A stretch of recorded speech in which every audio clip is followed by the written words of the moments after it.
નમસ્કાર દર્શક મિત્રો, આપ નિહાળી રહ્યા છો N24 ગુજરાતી। તો નજર કરીશું આજના મહત્વના સમાચાર પર। કરજણમાં કોંગ્રેસનો વિરોધ, નીટ પેપર લીક અને પ્રી મોન્સૂન કામગીરી મુદ્દે પ્રાંત અધિકારીને આવેદનપત્ર।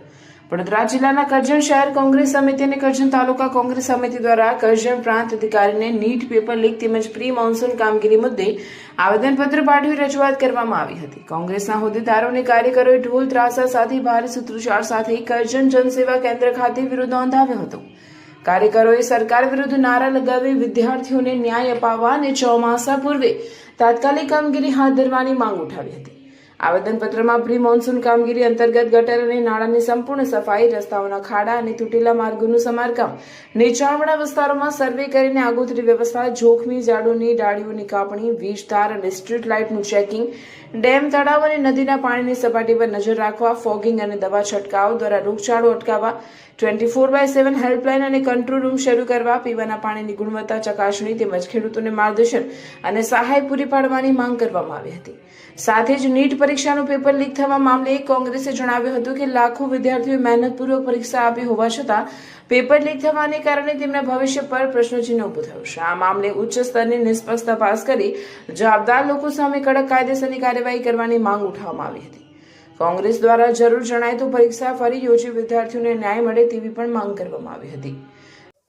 આજ રોજ ઢોલ નગારા સાથે સૂતેલા તંત્રને જગાડવા માટે પ્રી મોસમની કામગીરી હોય કે નેટનું જે પેપર લીક છે એના માટે કરજણ તાલુકા અને શહેર કોંગ્રેસ દ્વારા આવેદનપત્ર આપવામાં આવ્યું હતું અને જણાવ્યું હતું કે અમે જે મુદ્દા દર્શાવ્યા છે, 10 મુદ્દા જે દર્શાવેલા છે એ મુદ્દાસર કામ થવા જોઈએ। રોડ રસ્તા જે ખરાબ છે, અત્યારે પાણી ભરવાને કારણે રોગચાળો ફાટી નીકળે છે, તેમજ ગટર નાળાનો જે સમસ્યા છે જે અત્યાર સુધી સાફ કરવામાં નથી આવી। એસી ચેમ્બરમાં બેસી રહે છે તંત્ર દ્વારા દરેક અધિકારીઓ, પણ કામ સ્થળાંતર પર થતું નથી। એટલા માટે અમે દરેક જગ્યાએ આ બાબતની રજૂઆત ન થાય એટલા માટે પ્રાંત અધિકારીને રજૂઆત કરી છે અને જ્યારે વરસાદની સિઝન આવી રહી છે ત્યારે વહેલામાં વહેલી કામગીરી ચાલુ કરવામાં આવે કે જેનાથી અકસ્માત સર્જાવતા ઓછા થાય છે અને જે ગંદકીનું સામ્રાજ્ય જોવા મળે છે એ થતું નથી। એટલા માટે આ કરજણ તાલુકા કોંગ્રેસ શહેર અને તાલુકા કોંગ્રેસ સમિતિ દ્વારા આવેદનપત્ર આપવામાં આવ્યું છે। કઈ માંગોને લઈને આવેદનપત્રની વાત કરી તમે? પ્રી મોન્સૂન કામગીરીની કે તો પ્રી મોન્સૂન કામગીરીની ગામડાઓની શહેરની કઈ વાત કરી? કરજણ શહેરની વાત છે અને કરજણ ગામડાઓની વાત છે। જે રોડ રસ્તા છે અત્યારે પણ એ બિસ્માર હાલતની અંદર જોવા મળે છે। તંત્ર સૂતેલું છે, તમને કોઈ જગ્યાએ અત્યારે પ્રી મોસમની જે કામગીરી છે એ ચાલુ દેખાઈ નથી રહી।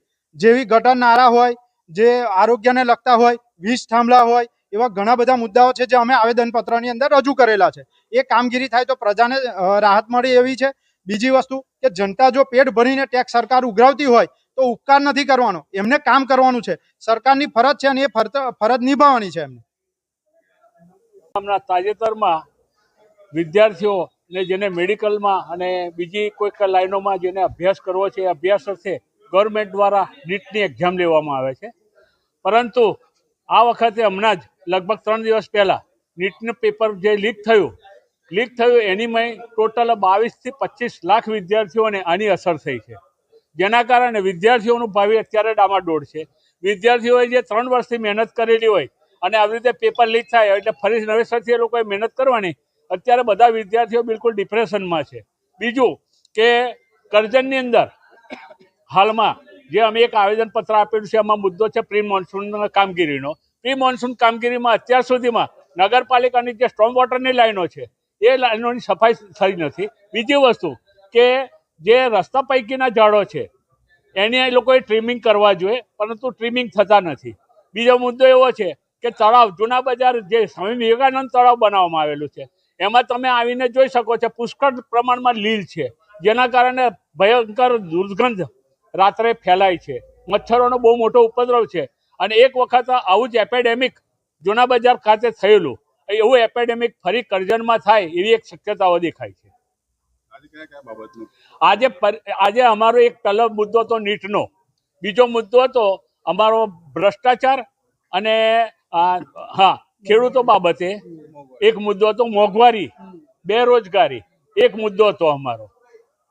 અને આ ભાજપની સરકાર જ્યારથી ગુજરાતમાં છે ત્યારથી કોઈ નક્કર કામગીરી થતી નથી। અત્યારે ગૃહમંત્રી ફાકા ફોજદારી કરે છે કે કોઈ ને છોડવામાં આવે નહીં, પરંતુ એક એવો આરોપી બતાવો ને કે જેને એ લોકો પકડીને લાયા હોય.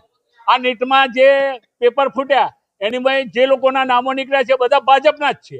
એમની સામે શું એક્શન લેવાયા?